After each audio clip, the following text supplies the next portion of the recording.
Welcome to today's interview. I'm Jared Gould. I'm joined today with Will Moravits. He's a former police officer turned political science professor. He was recently let go from St. Philip's College in San Antonio, Texas, where he was teaching. The university claims that Will was terminated as a result of an accusation that was made by an anonymous student who alleged that he made bigoted statements about Black and LGBTQ people.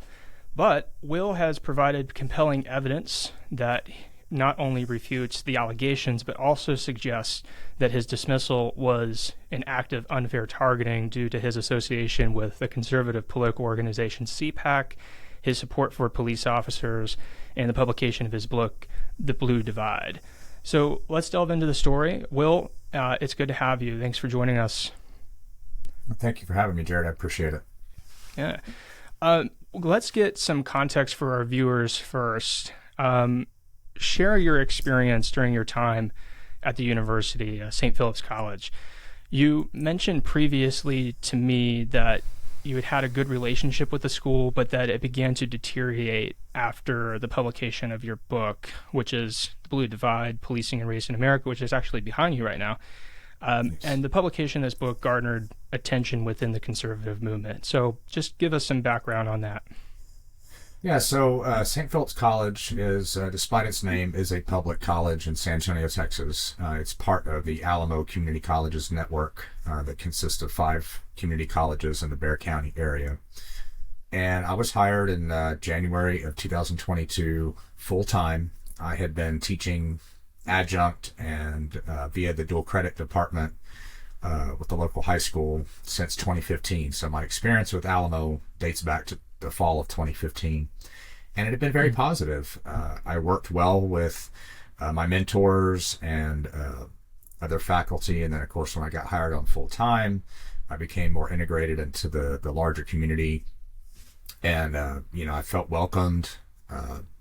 I got along really well with the people in my department, made some good friends, and I knew that there was some anti-conservative kind of thought, and which is fine. The only problem was it kind of came down from administration.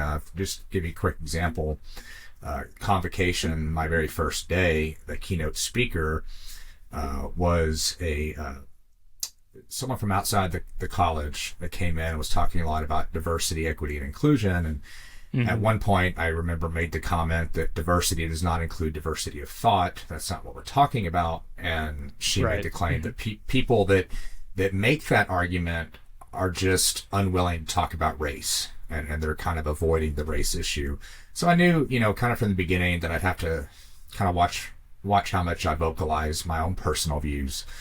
But the relationship was really good until someone, an employee, I'm not sure if it was a faculty member or someone who was a staff member, saw an article about my book in the Daily Kos. And that's what got the attention of HR and the vice president, one of the vice presidents, and I had to meet and kind of explain my book, what was I teaching in class about policing and race and, those types of things. Yeah. And this is not something that any professor or political science instructor, would they typically be questioned about their book? It seems a very normal thing for academics, especially people who are teaching at colleges, to write books. Do you think that you were questioned in a particular way about your book that other professors weren't questioned about their writings? I think not some. The questions pertaining to my book specifically were more about, was I requiring my students to buy it? Was I somehow using St. Philip's my association with the college to promote and sell the book, which of course I wasn't. I mean, it was in my CV that the students have access to on the syllabus that I had the book coming out. So, I mean, if they looked at the CV, they would have seen that I wrote it. But other than that, I wasn't like, oh, you got to go buy the book, or if you buy the book, I'll give you an A, or anything like that. But you're right. I've been teaching adjunct at Texas State University, which is one of the largest universities in the state of Texas, since 2018. And in the political science administrative office, every professor that has written a book, there's a copy of it on display. Yeah. In a glass box, so all the students, anybody visiting, can see, hey, these are all the books that our professors have written. So it was a shock to me that they seem to have take such umbrance with this. And but as far as the content in the class, they were like, what are you teaching about policing and race? And I was like, well, I'm teaching what's in the curriculum, because in the curriculum in the book that is approved by the college, it was chosen by faculty. Black Lives Matter, police brutality, whatever, is part of the curriculum, and I just give my own experiences. I talk about the actual research, not stuff you see on CNN or whatever, but the actual academic research that, right, quite frankly, debunks the prevailing narrative that exists. And they took issue with a video that I often show my class to kind of bring some levity to what I understand is a deep subject, and that is, I show the old skit from the 1990s Chris Rock show. He did a kind of infamous skit called "How Not to Get Your Ass Beat by the Police," and it's funny. I mean, and he's obviously a nationally recognized, very famous comedian. Especially as of recently. Yeah, and after getting slapped. But that particular video has some really good tips on how to be safe when you're interacting with the police, and so I show it for a couple of reasons, and they were like, that did you get permission to show that video? And I'm thinking to myself, this is college. Why would I need permission to show a video? Like, that there was that kind of questioning, and it kind of got dropped at that point. After about a week, I was just kind of given some written guidance about how to proceed with that type of stuff. And then, kind of everything calmed down for a while. And then it, when I went to CPAC later in August, things started to happen again that led me to believe that I was kind of being watched, so to speak. Yeah, so it seems like CPAC was... I don't know if it was the straw that broke the camel's back, but it probably might have been a straw that was about to break the camel's back, according to your testimony, because from the evidence that we saw, after a picture of you at CPAC had been found by a colleague of yours, there were text messages sent to another colleague who wanted to see you get pushed out of the university. Correct. And that was interesting to me, because the person that sent the text was a friend of mine on Facebook, and that's how she saw the picture. But I had known her since 2015. She was actually my first mentor when I got associated with St. Philip's as a dual credit teacher for a major high school just outside of San Antonio. And in 2018, she actually wrote me a very glowing letter of recommendation to Texas State University, which I still have a copy of, incidentally, with her signature on it. And then all of a sudden, after knowing me at the time for 7 years, she sees that I went to CPAC, and automatically I'm, need to be pushed out because my views threaten democracy, or the views of CPAC threaten democracy, and that I am associating with an anti-democratic group. And I was shocked, because I'm like, this person's known me for 7 years at the time, and we had a great relationship. She helped me get the job at St. Philip's, in fact, full-time, that is. And, I was invited, as you know, by the National Police Association to work their booth. I was not there as an attendee. I was there as a guest, to not only sell my book, but also promote the work that the National Police Association, which is a 501c3 nonprofit, at that particular convention. So, and luckily for me, the person receiving the text wanted to protect me, and she's like, just be careful, because this is what was sent. And I asked, can I take pictures for my records? And she let me, and those are the ones, of course, that you saw that were in the article you wrote. That clearly show that I definitely had a target on my back, and the person that sent them is a former department chair. So it's not like it's, just some random employee. It's somebody who's been there a long time, who has a lot of connections. So I wanted those pictures to kind of be in my back pocket in case I needed them, and it turns out I sure did. Yeah. So all of this is building up. You have employees or colleagues that you're working with who are sending text messages hoping that you get pushed out of the university because of your relationship with the police association and being at and also being at CPAC. But it seems that what the university did was they got rid of you or cut your contract short over allegations that an anonymous student made. And I want you to kind of give us some more background on that. What were the statements? The university says that you had made bigoted statements against the LGBTQ community and also the black community. But you have two students who've come forward with affidavits saying that that's not the case, and that though you've prompted debate in the classroom, as any political science professor would, you've always been respectful.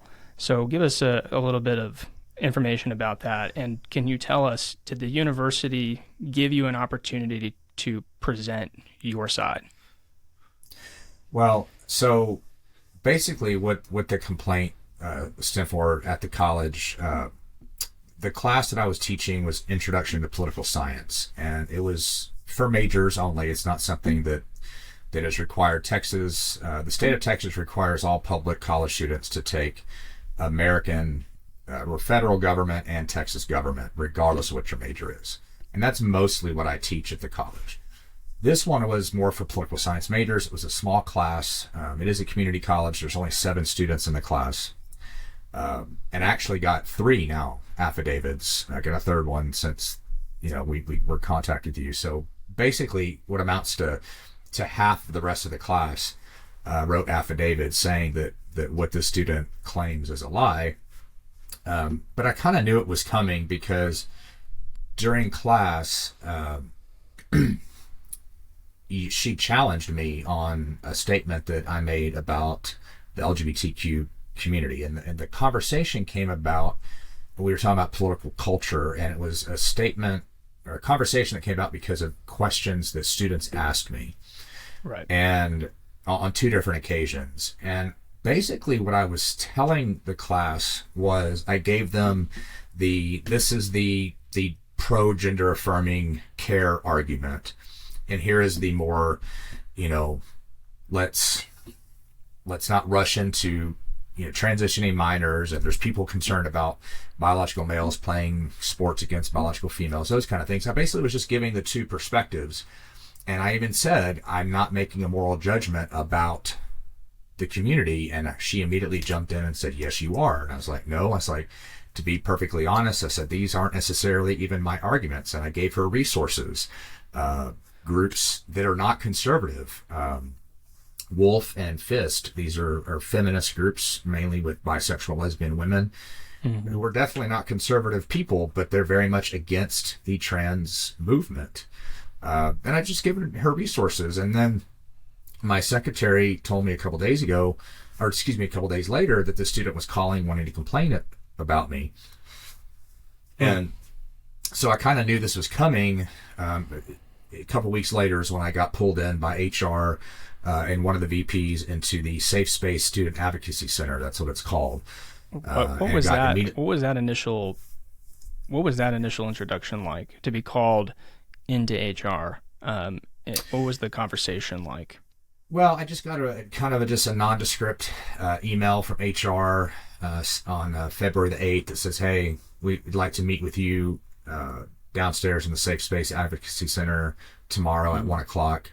And I said, okay, what is this in regards to? And they said, I didn't get any response. And so I went down there, and it was pretty much, it was myself, the VP, or one of the VPs of Student Success, and HR, and they said, you're being suspended with pay for a student complaint. They wouldn't tell me what the complaint was.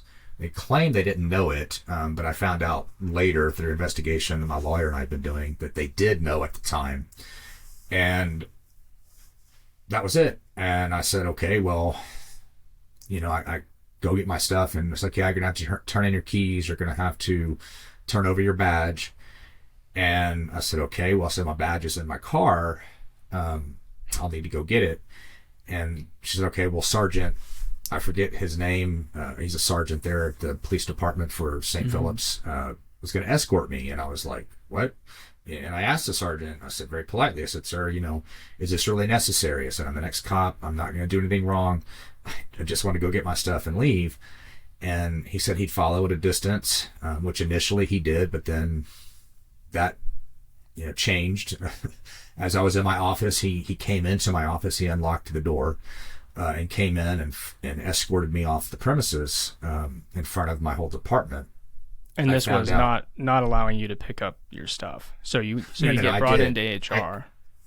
I did go back up and get basically what amounted to my bag. My main thing that I wanted to get was my firearm, because I have a license to carry in Texas. It is legal to carry a firearm concealed on a public college in Texas. However, the safe space where the interview or the meeting took place is a restricted area. So I was not allowed to take it in there. So I had to have it locked. I had it locked in my office desk, which is a locking desk, in my locked office. And so I went in there to get it, and right as I was putting it on my belt and covering it up, the officer walked in. And this becomes important later, because long after the fact I got let go, when my attorney and I are trying to settle this amicably, through mediation or what have you, they start asking questions about my firearm possession. And this is the only thing I can think of that they knew about it, because the officer probably saw a glimpse of me putting it on. But again, it's totally legal. I'm highly trained with a pistol, and I have the appropriate license that gives me that ability. So I left and went from there. And as it turns out, Jared, the policy states that an employee can only be removed from campus when their continued presence poses a threat to the safety or security of other employees or students. Well, this student making the complaint continued to come to class for a week and a half after these conversations were made. So after complaining about you.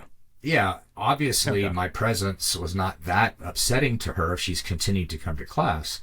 She never missed class, in fact. So we've just been finding out throughout this whole process that the investigation, the policies weren't followed. Kind of back to your original question, she also complained that I said that we need police brutality. That was in a conversation about Tyree Nichols, who was beaten to death by those Memphis police officers, which is completely untrue. But to answer your question, they let me go before they ever interviewed me about my side of the case. So I was let go on March 27th. They interviewed me at the beginning of April. Yeah. So after the student complaint, you get pushed out of the university. You have an HR visit, and essentially the day that you get the meeting with HR, they kick you out of the university and they give you trouble on getting items out of your office and are escorting you out of the university with a sergeant. One of the things that you had mentioned to me previously is that this actually continued because you had another incident with HR when you attempted to retrieve all of the belongings that you had in your office, but that went awry. Can you walk us through that timeline as well?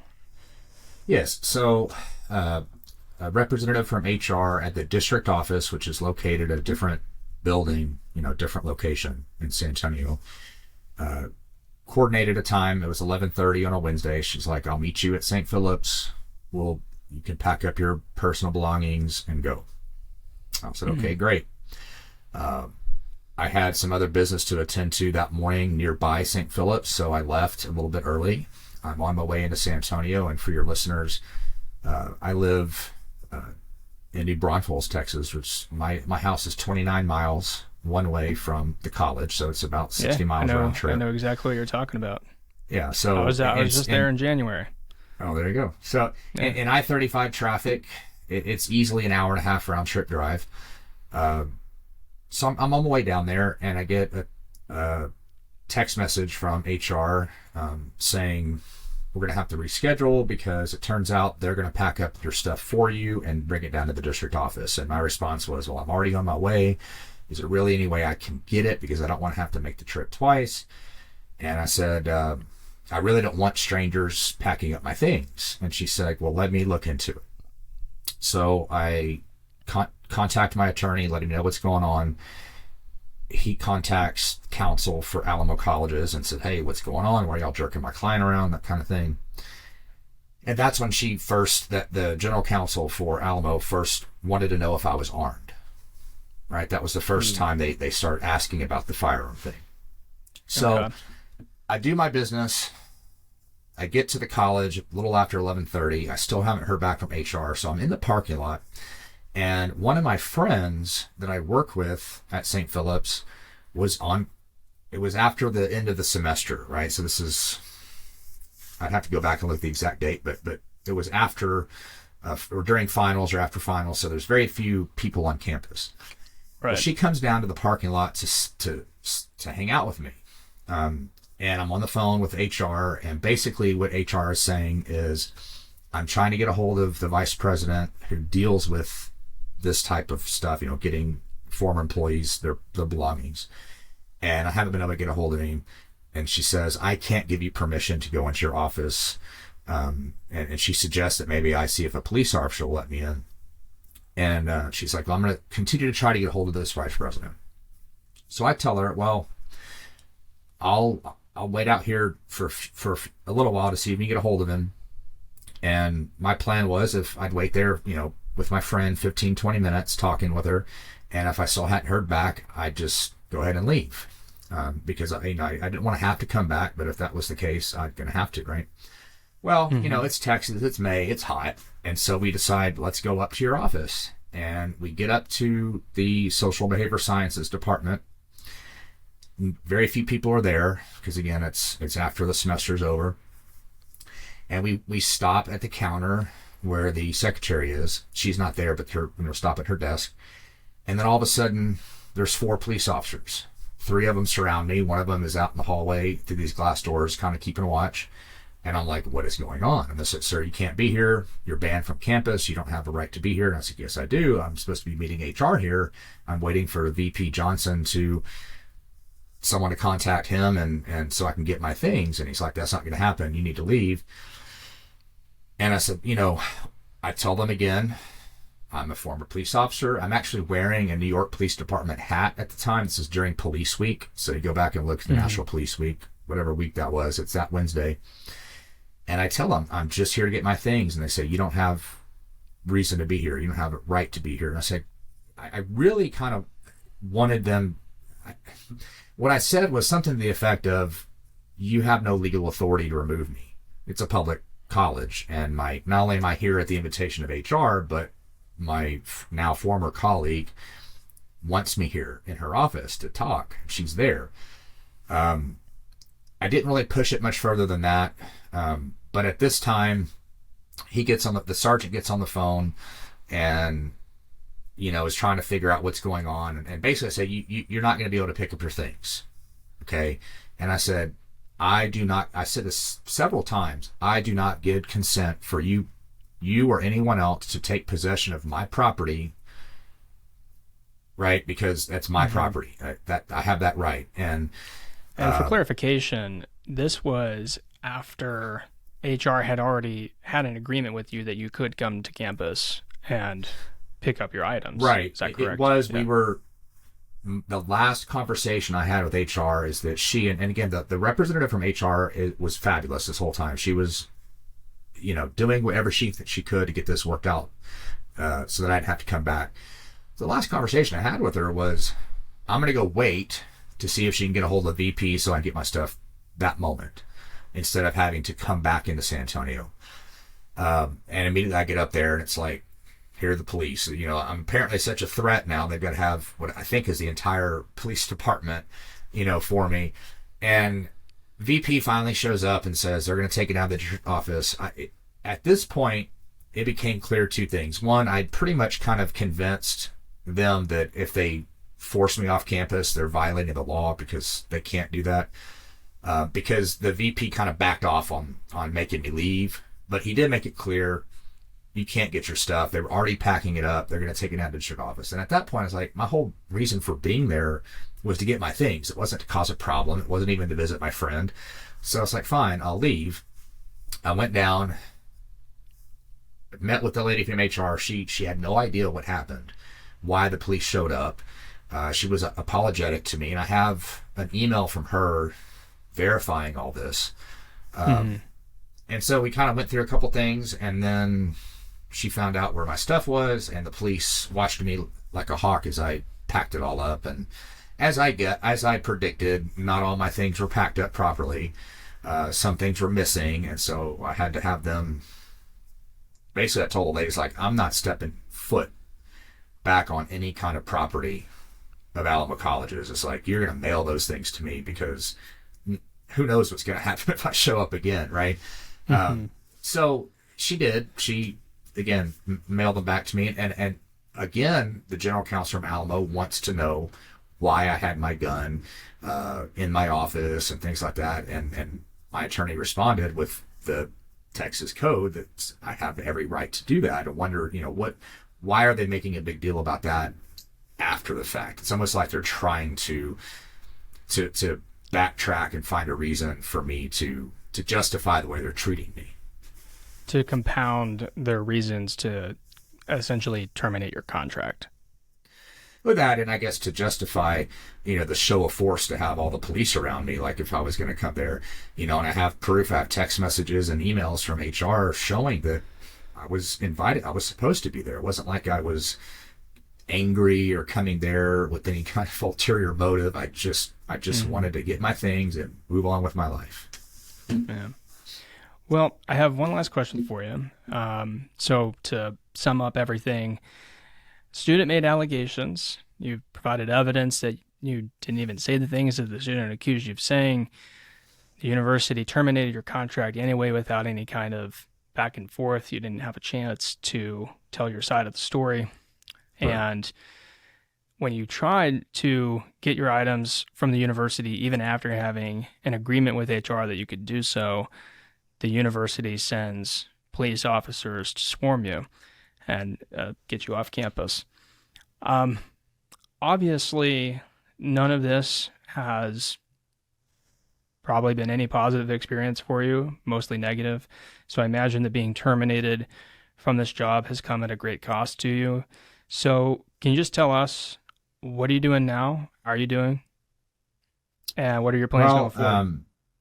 I guess I'll start with the financial part of it. I was scheduled to teach classes all through the summer, so already I've lost about $24,000 in salary. They are going to extend my benefits through August 31st, which is health insurance, but I'm not getting paid for the summer, the classes I was supposed to teach. I was scheduled to teach at least through the summer of 2024. Obviously, that's not happening. I've been fortunate to have the financial backing of the Academic Freedom Alliance. They are providing me with a legal representation of Michael Allen from Allen Harris Law Firm. And we are trying to resolve this amicably to the satisfaction of both parties.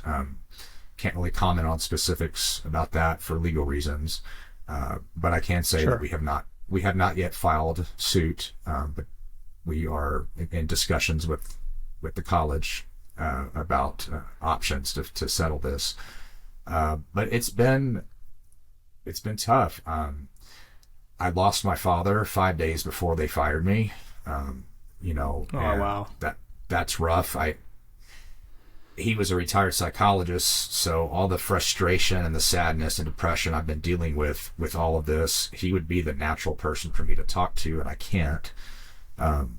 He never even really knew I was going through this because he was at the end of his life, end of life stuff, and I don't want to burden him with, what's going on with me. But yeah, it's been tough. I'm seeing a counselor. It's been really hard on my wife and my, my finances. It's starting to get really tough because, I'm no longer getting paid that extra, money that was coming in. I don't know. I mean, I still have my adjunct job at Texas State, but I don't know where my career goes from here. I spent all this time and money getting a master's and a PhD, and and who knows, you know, what's next. I may have to go back to being a cop. I don't know. I mean, the only two real careers I've had are education and policing. And, if education is no longer in the cards for me, I mean, what else do I do at 8? Be 45 in a week. So, I don't have a whole lot of time left to reinvent myself. But it's been really tough. But at the same time, I'm determined to fight back, because as I've told my colleagues at the college that are conservative or libertarian, I don't want them coming after you. I don't want this to happen to anyone else, and I'm willing to do what I can to continue to push back, because I think that being a professor, especially in political science, you should be allowed to represent all points of view so that the students are as informed as possible and can make their decision based on as much information as possible, as opposed to one side of the story or having an ideology pushed on them. I don't agree with that. Whether it's only conservative or only liberal or vice versa. I think the student is paying for an education. They should get the full scope of the education. Well, I can't think of a better place to end. Thank you for joining us today. Thank you for sharing your story. Thank you. Really appreciate it. The link to the full article is down below in the description. Click on it to learn more. And again, Will, thanks for coming on. We hope that things get better for you. I appreciate it. Thank you, Jared.